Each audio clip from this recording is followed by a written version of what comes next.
Probably more than all of you combined. Oh, really? I got to tell you, it's going to make this longer. I apologize. Real quick story. I was vice president, and the Secret Service is the best in the world, but they don't like you riding a train because so many things can happen on a train along the way. And so, but I was going home to see my mom. I was catching a 5 o'clock.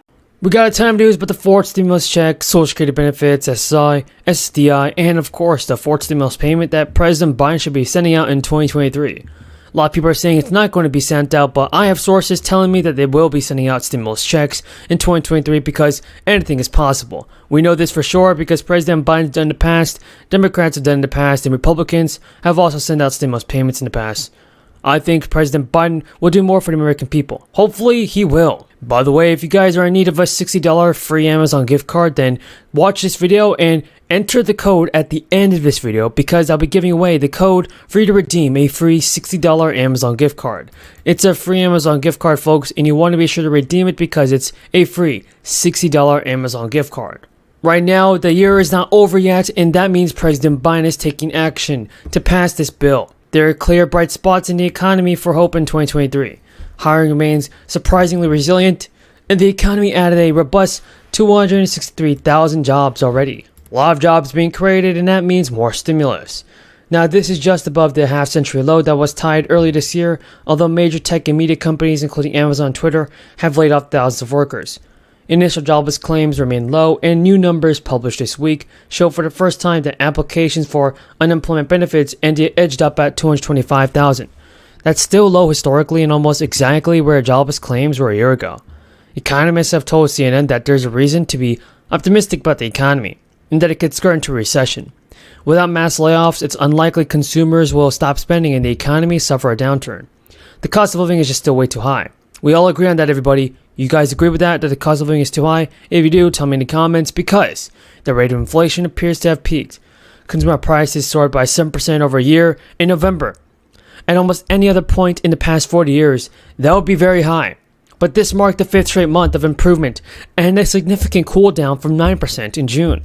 It's also the lowest annual inflation rate in nearly a year. After spiking $5 a gallon, during a recent interview with Politico, the Commerce Secretary said that Joe Manchin is gettable on a revised Build Back Better package and in a key part of President Biden's domestic agenda. So far, everybody, Biden has announced that lawmakers will likely have to remove provisions of free community college to get the spending bill passed. And during a news conference, Biden said, "I think we can break the package up and get as much as we can done now."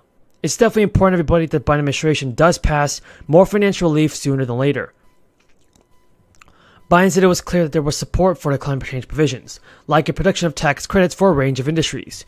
And Manchin supported early childhood education. Slimming down the bill might also get Manchin support, but it will likely aim at the progressive lawmakers of the Democratic Party that is also needed for passage.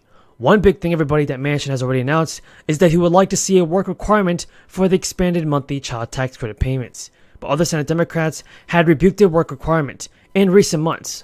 Senate Democrats have rebuked a work requirement in recent months, arguing that it was also going to raise taken in the necessary steps to get their check mailed to them this summer, filing their 2021 state income tax return. Any full-time resident who hasn't been filed can still claim and ensure they get a check by filing out a submitting form by May 31st. However, a lot of residents, including the bipartisan bill, Republicans and Democratic negotiators have spent months negotiating on the bill to shore up the domestic semiconductor industry, among other sectors, in an effort to reduce the U.S. dependence on imports of important products. Experts say Biden's economic package could include around $1 trillion in new spending. These ideas would require a range of tax increases to fund them. These taxes would mostly hit businesses, owners, and corporations, at least according to the current proposals that lawmakers are considering. And Sam Runyon, Manchin's communications director, told Yahoo News in a statement that Senator Manchin insists that any final deal addresses inflation. Pinch of inflation, and all Americans are feeling this hurt. And just recently, I've heard stories about folks that are actually taking their goods, their jewelry, their electronics to pawn shops so they can get additional money to pay for gas. You know, this is really hurting the American people. And those pawn shop owners, one in particular in southwest Iowa, said that folks are just volunteering forward, that, you know, they don't have to say why they're pawning their household goods, but they are telling him that they need it for gas money. This is what Iowans are resorting to. Their wages are not keeping up with inflation, and we have an administration right now that simply doesn't care. And what is the Democrats' response to the economic hardship that not just Iowans but all Americans are facing? Is to raise taxes on them. They're pushing this reckless tax and spend bill all over again. Let's hike up taxes as we're facing a potential recession. Secretary for the USDA administers the SNAP program and acknowledged that SNAP benefits have proved to be very powerful for recipients.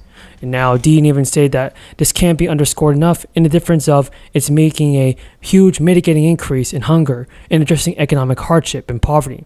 She added that while the program's expiration will be difficult, the extra aid delivered was always designed to be temporary. More than 40 million people participated in SNAP as of October, in the latest period for which the federal data was available. Participation hasn't even previously surpassed that level since the summer of 2020, and the program's total cost for fiscal year 2021 was only $113 billion. That included 9 months of a 15% increase to the maximum benefit as part of this emergency allotment. But research by the Urban Institute found that the enhanced SNAP benefits are going to keep 4.2 million people above the poverty line. And food banks in those areas say they've seen sharp demand for SNAP, and the benefits are reduced, and relief organizations in the remaining states are now scrambling to strategize what to do. Because in Georgia, which ended its enhanced benefits last May, and the Atlanta Community Food Bank told NBC News that the visits had increased 34% through December.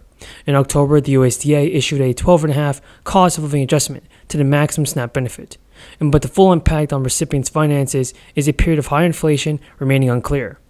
And the eligible low-income people in California of Sonoma County will begin to receive a $500 a month in 2-year trial of a new guaranteed income program. Universal Basic Income Program is the way, because the county released another Pathway to Income Equity pilot program, which mirrors similar programs to the state and provided guaranteed payments to households and families experiencing poverty. The first pilot program in the state was launched in Stockholm in 2019, Stockton, and the city gave some low-income residents $500 a month, which helped in so many ways. Officials say that participants got the full-time employment at twice the rate of those who were not in the program, and that people spent the money on basic foods like food and utilities and things they really need in their life. So I agree, everybody, that's a great decision from President Biden to send out the fourth stimulus check. He should definitely do more